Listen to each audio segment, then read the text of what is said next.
Hey, I'm Decathlon Gamer. Welcome back to PCM21 Career Mode. We're on episode 79. It's Moment of Truth. The most pivotal point of this entire series is going to come up in the next 24 hours. First off, contract renewal, and then signing period. Looking at the negotiations, realistically, there's two choices. Novak is better than OTP Bank in terms of current budget and max budget. Neither one having important territories, the selection between the two, clear, obvious, no doubt about it. Now, comparing Matrix Power Tag to Novak, that's where we have a choice to be made, because no important territories in either. Budget, better, straight up front. $7,000 a month is $7,000 more that we could maybe use to re-sign a certain somebody, and also a better estimation max. And in terms of the nation and the theory behind the series, right? We are the World Cycling Center. Japan, they're in our network. They're ranked 42nd in the world entering this as a nation in cycling. Romania, ranked 31st. They qualify. They make the list. It's doable to go to Romania. It's doable to look a lot like rally cycling. But should I, is the question, because my theory, my thought, when we had maxed out and spent a year at the same budget as we'd been the year before and seeing that it still wasn't going to go anywhere and that was going to be what it was going to be, and the ethos to the series was about the riders, not about the finances. So it was like, okay, well, fine, we'll take on a new sponsor, being that they were Japanese, being that there wasn't important territories, blah, blah, blah, blah, blah. It made sense. Shortly after, I believe I mentioned this on episode, though it might have been in comments, I wanted to stick with Matrix Power Tag until it was maxed out. I didn't want to jump to a new sponsor every year. Didn't feel authentic. It does feel authentic to every handful of years switch to a new sponsor, especially as you grow and get bigger. It didn't feel authentic to go one year to the next with new sponsors every year. That being said, Novak looks really promising, doesn't it? A good solid just about $100K difference in the max, but also that current, that 7,000. My oh my, could that be useful? But I like the authenticity. I like the authenticity of Matrix Power Tag. Sticking with them until we get into that 200,000 plus range, and then jump ship. Meaning a couple more years with this sponsor, and then we move forward. I want the authenticity. Does it add to the challenge? Yes. Keeps us locked down a little bit. Keeps us from growing too rapidly. We continue to face some sort of challenge. We don't just become the world's biggest team and dominate, because the moment that happens, we go and win everything and we're number one, the series is going to be done. I'd like this to go kind of right up through. Does that mean I tanked the tour? Fat chance. No, I did not take that on purpose. I have lost a race here and there on purpose, though, when things have gotten too easy. Good news, even with the expiration of two of our top three riders, meaning a significant drop in what our actual overall index would be at this point in time as we enter the signing period, we're still on paper 17th best. Now, of course, there's lots of good riders out there with expiring contracts that need to be signed. But considering we lost 2 out of 3, or at the moment have lost 2 out of 3, I like the improved chances of making World Tour next season. If we can sign Burlikov, even if we don't get Martin Guerrero, I think we'll be in. I think Burlikov will push us over the top.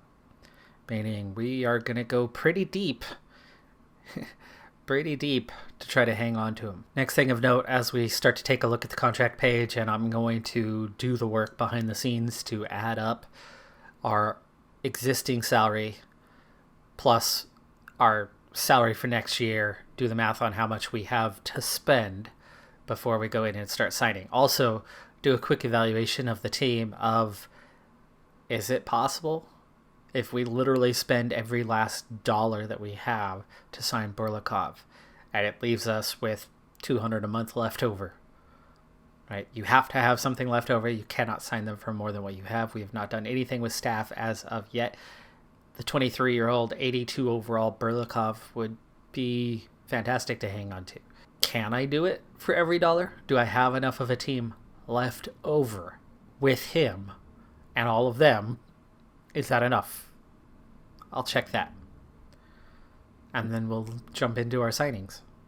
All right, I'm going to let you join me live for this one. It's going to be your reactions the same as mine. Okay, so I've done the math. I've done the calculations. I've seen where we stand. I have 15 returning riders with Berlikov. That would make 16. That's a small team. That's a very small team for World Tour. But is it doable? Yeah, just about. Climbing, sprinting, my classics issues that I have all remain the same. One area where we stand to lose a little bit is punchers. We would be hurting a bit in our punch department, but of course, Berlikov returns as your leader. He's semi-capable. You make do. There's enough climbers to kind of do something with that. And looking at our overall balance, which was really struggling to stay above zero just a year ago, is now at 872,000. Winning the Giro, taking third at the Tour, has amassed a whole lot of cash for a Continental Pro team, meaning I could easily go right to the limit of our spending, our 150K for next year, which is 30K higher than it is right now. Speaking of, here's the verdict: 92.2. 92,200 to spend. Anything under 92 from Berlikov, we could re-sign him. He's 100% interested. It's going to cost me 15 points to find out. Of course, he's already most of the way to his potential, but an 84 mountain, 82 hills guy that has won a Grand Tour. Stamina resistance aren't great. The time trialing certainly not great. But you have to try, right? We have to try. Moment of truth. Oh my gosh. Okay, the 7,000 would have made no difference. No difference. Mr. Superstar. We'll try. There's zero chance. Goodbye. Goodbye, Berlikov. I knew it was going to be something crazy, though. I knew it was going to be something crazy. Oh, wow. No patience either. Yeah. Saw that coming. Saw that coming. We can't re-sign him. It's not going to happen. But what happens if we jumped to that? No, that's that's super crazy low. Okay. No Berlikov next year. Besides Berlikov, who we knew was going to be really difficult to re-sign, and he was almost going to earn the entire budget of the squad by himself, and just wasn't feasible, wasn't doable, so we wish him luck. But anyway, beyond that, I had 3 riders that I wanted to re-sign, so I've started there. Martin Guerrero, Igashin, Kwiatkowski, all 3 are now re-signed for next season for a grand total of 34,800 combined, leaving us with another 57,000 for further signings. Let's get into that now. I've got about 5 guys that I can go after. Gourmet. If I go after Gourmet, A, he has to accept 57,000 or less, and B, it's going to use most everything that I have left to try to sign him.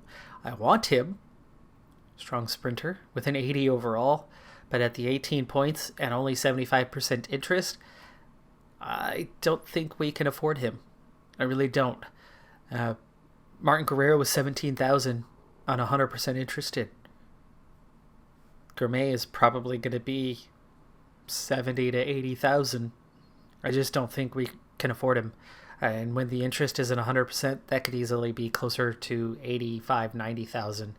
So I'm going to use the points that I used dossier-wise on him, apply those to Berlikov, and that gives us 3 spare points to potentially go after all 5 of these other riders here and maybe sign all of them.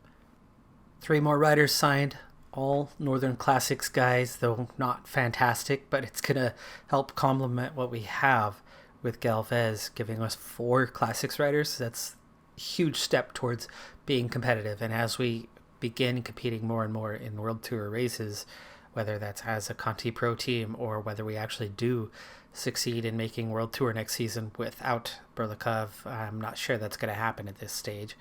But anyway, I was trying to go for one more, Gül Onur from Turkey. He wanted a fair bit of money, and I really didn't want to overpay for this guy. He's already 23 years of age, and he's just a time trialist. I undervalue time trialists. Team time trial, helpful. But I want a climber. I want the stage racer type. I want a low-level stage racer. I want somebody who has a mountain rating and a time trial rating so that they can actually be a domestique and support in the climbs and then go out and do what you need them to do in a team time trial. Team time trials are rare overall compared to everything else. Time trials are rare compared to everything else. An individual time trial, how often does that net anything unless you're literally the best who's going to win at that discipline individually? So unless you're amazing at it, how does that pay off for you? It just doesn't. So I don't value them very highly. I was very reluctant to go 6,000 with Onur, and so I could not get an agreement out of him. I'm okay with that. I'm just sad that it cost me some points because I'm now down to just 5. Berkovshi is the only one here that I have not signed, and I'm not going to sign. I added him to the dossier as a target, but I did not know how good or bad he was at the time. It's another Classics guy, but I don't need. I've signed 3 new ones, giving us 4 overall. I don't need a 5th when he's bad and low potential. So I'm going to look now with 5 points remaining. That's too much to try to sign Gourmet. We've only spent $7,500 as I signed all 3 of them on minimum deals for 3 years. So I'm super stoked about 3 guys in the low 70s joining the squad and getting back 3 of my strongest riders. The Berlikov thing hurts. It hurts enormously. It hurts our chances of making World Tour, and we're going to be absent our best rider.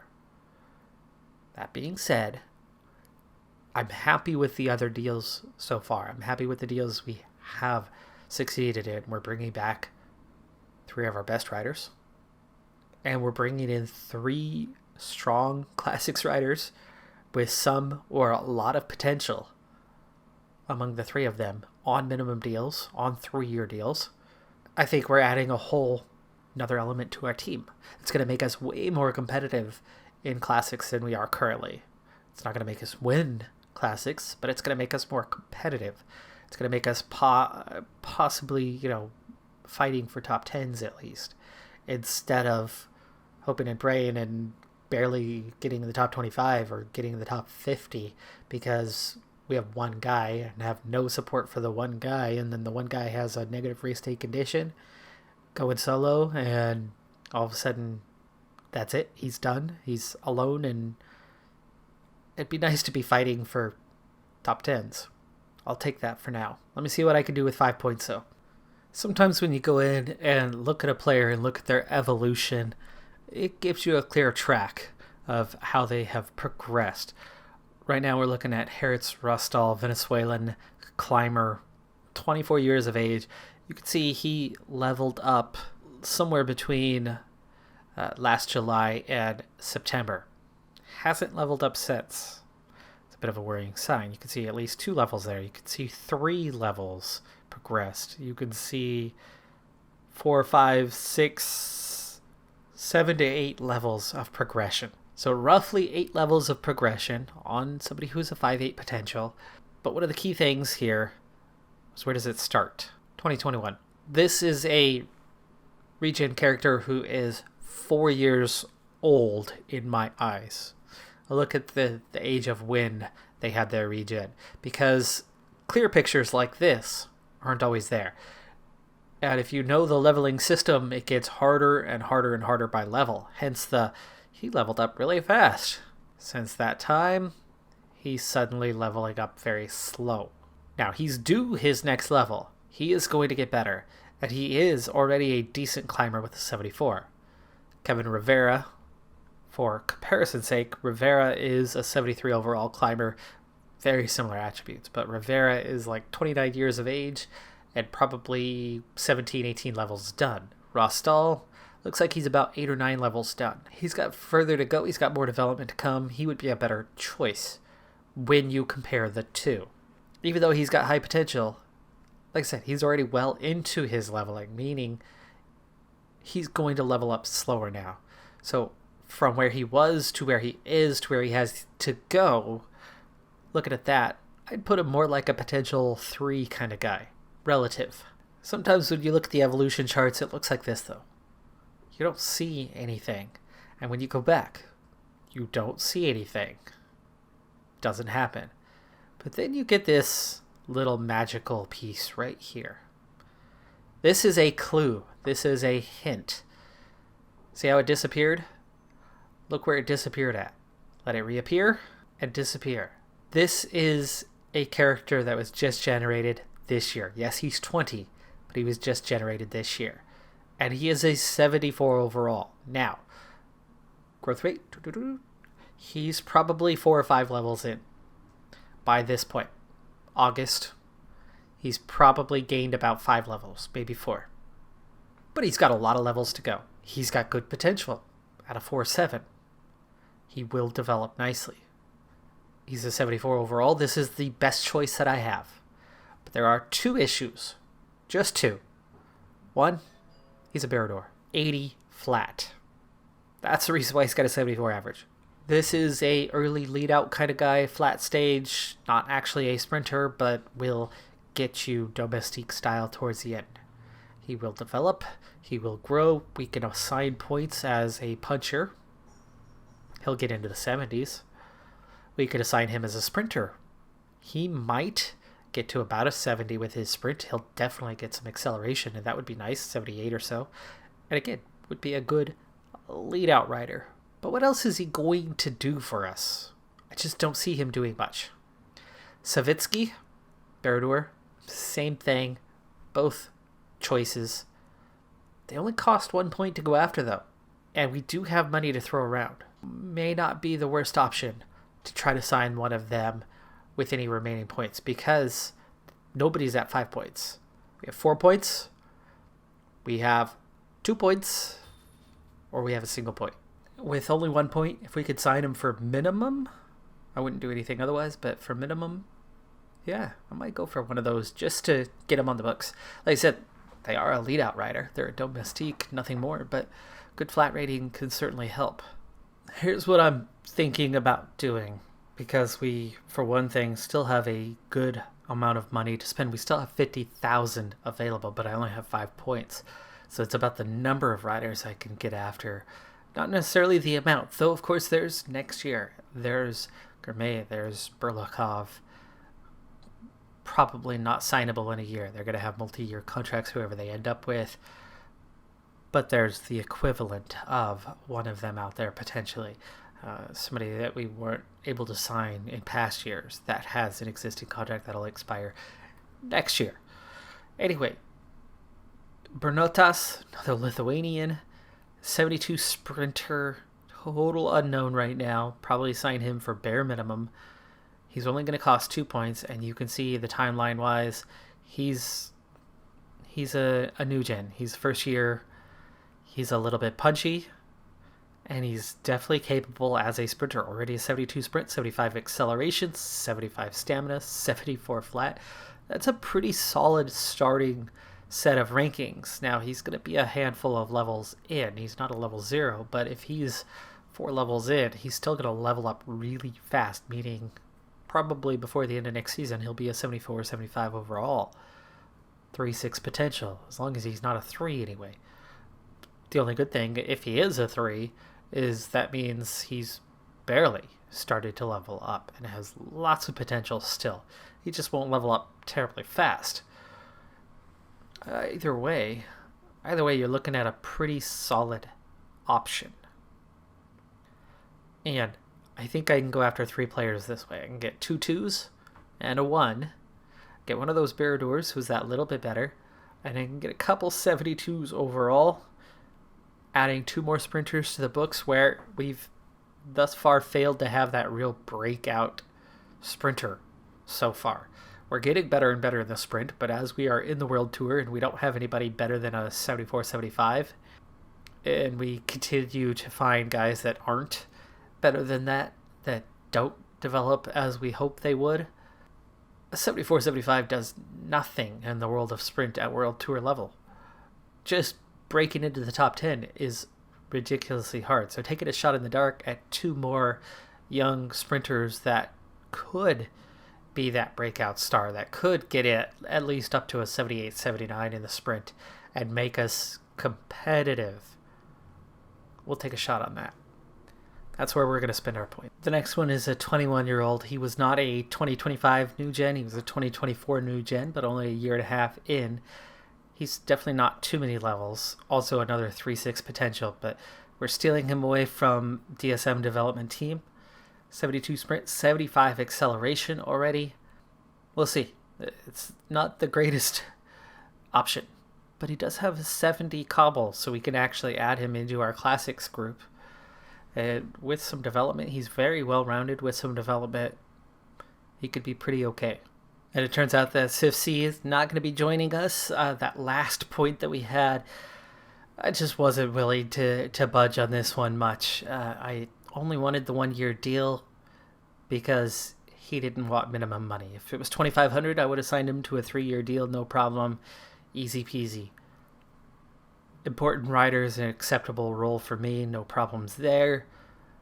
But because he wanted close on 7,000 up front, I bumped him down to 1 year instead of 3 years. So that hurts that negotiation process quite a bit. They want multi-year deals. 3-year deals makes them happy. But then the salary became the sticking point. I had the option. I could offer him more money, especially on a 1-year deal. We have the money to spare. But a 74 Baridor I just couldn't wrap my head, I couldn't wrap my brain around it.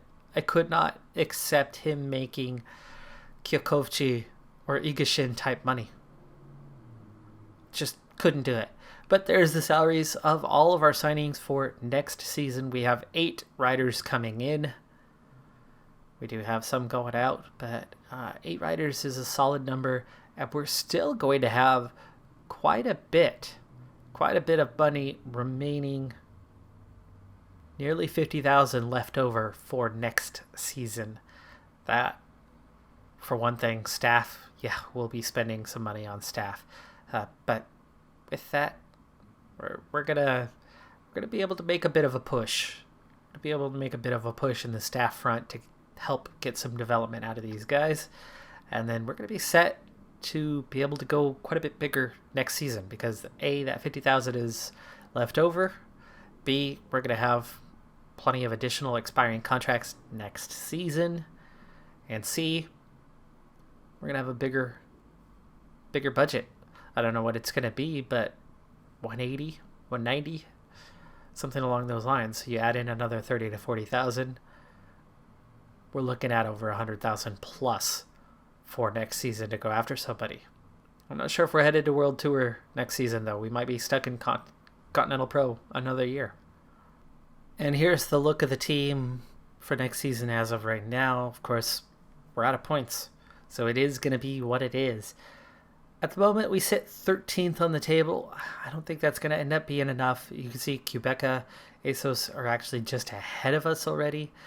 We have inched just above that 4-star threshold, but I don't think it's going to be enough. Without Berlikov, I think we're actually taking a step backwards. I think we're comfortably Continental Pro. We have a 79, we have a 77, we have a 76. Looking at the team directly, we have 6 going out, we have 5 coming in as we re-signed a few guys. So here's where that's going to put us. First off, Berlikov out, and that's a massive blow, obviously, but We didn't have 130,000 to spend on him. I don't think we're going to quite have that much money next season, or we're going to maybe just have that kind of money. Expiry for 2026, we have Isakov, we have Jurcevic, 5K coming off, Gonzalez Albiol, Kalnins, it's about 10K coming off the books. And everybody else is small time. I mean, we don't have big money coming off the books. We do have some lower end riders here that we're actually getting paid a little bit more, that are a little bit older, that haven't developed, that haven't become something, and we're going to get rid of a handful of those, and that's going to be a good thing for the development of the squad. Long term. Short term, it's not going to make any difference. I mean, we're going to have 25, 30,000 coming off the books next year, plus 70,000 or so, 80,000 or so money to spend. So we'll have about 110.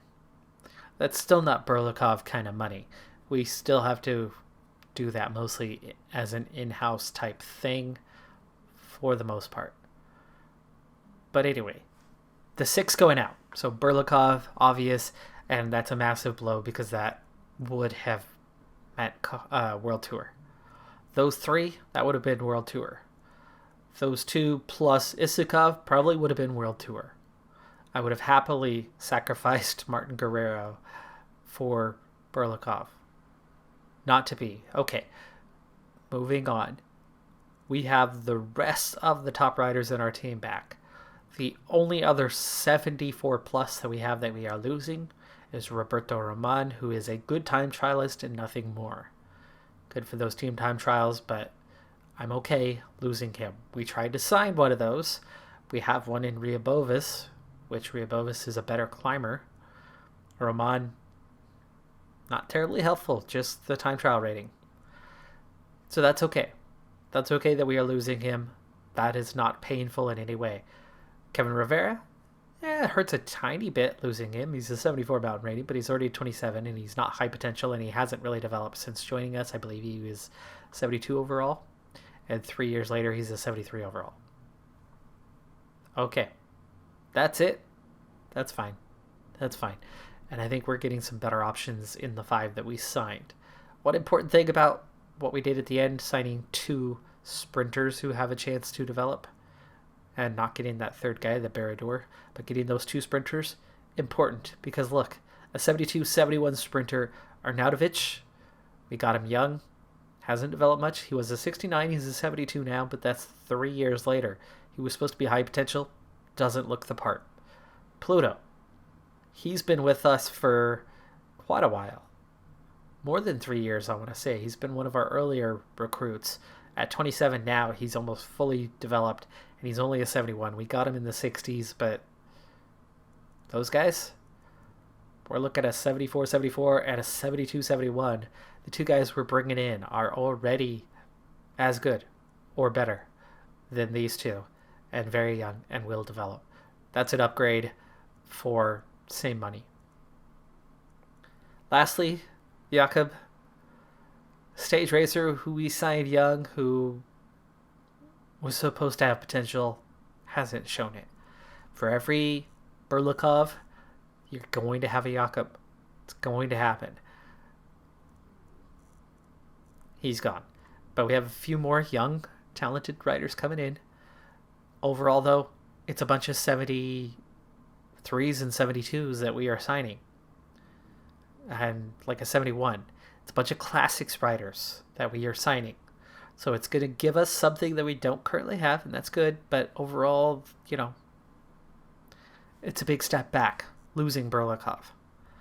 Other than that, we continue to hammer out this range so that they can develop to be this range. And you keep that cycle going 3 years, 3 years, 3 years, and you re-sign some of them. You have Karaman, who's already a 79, signed to a long-term deal. He's still got 2 years to go. You have Martin Guerrero signed to a brand new deal, not at 2,500. He's going to get paid quite a bit more, but he's still only 23 years of age. I don't know if he'll ever become a Berlikov. Potential-wise, I feel like he might be topping out at about an 80. But, I mean, come on. An 80 is a fantastic rider. and quite affordable, and we get him for another 3 years. That's good business. Spending $90,000 when you don't have that kind of budget on one rider, that's putting all your eggs in one basket, and I'm not a big fan of that. Really wanted to keep Berlikov, but I'm okay. I'm content with where we're at. Speaking of where we're at, we are going from well over 4.5 stars down to 4 and just a little bit. So it is definitely a step back, losing Berlikov. We're not going to be that same team we are right now. But that same team we are right now, that 4.5 stars, that was not the team at the start of the year. That was the team August the 3rd. That was the team with the current makeup of riders. Karaman was a 75, 76 when we signed him. He just has developed rapidly. He's your next Berlikov. He is growing and developing into that. Martin Guerrero, I don't think will, but he'll be a Karaman for us. They might not be quite where we're at right now with Berlikov next season, but by the season after, I think we'll have those two in place firmly. Meanwhile, Isakov is 21. Jurcevic is 21. The entire top end of our team, all the way down to here, exclude Galvez, all the way down to Luke Shees, 23 and younger, the entire group, with only a few expiring contracts next year. That's looking like a lot of guys that can be re-signed, retained, kept on if we want to, and a group that's just going to get better and better. Next year we're taking a step back, but the year after, looks like we're taking another step forward. If we don't make World Tour this time, I think we'll make World Tour comfortably that time because we already have our top two guys coming back. And they're only going to get better because they're young. They still have room to develop. And at the very least, even if we don't get Isakov or Jurcevic coming back, we have Igashin already re-signed for the next 3 years. And he's only 23. And on his heels are a whole bunch of 74s who are pretty dang good. Here's the 5 that we're adding in: 73s, 3 72s and 2 71s. Not a perfect group. We've signed better, but we focused on doing something this time, which was adding Northern Classics. And we've gone out and we've done that. And so many of those 73, 74, 75 types, we've already signed them all. There's no mystery anymore. They're not out there. And if there are, they're your Kevin Riveras.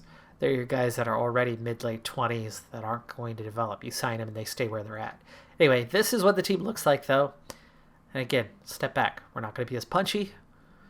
We're not going to be so dominant without a Berlikov. But Karaman's going to develop.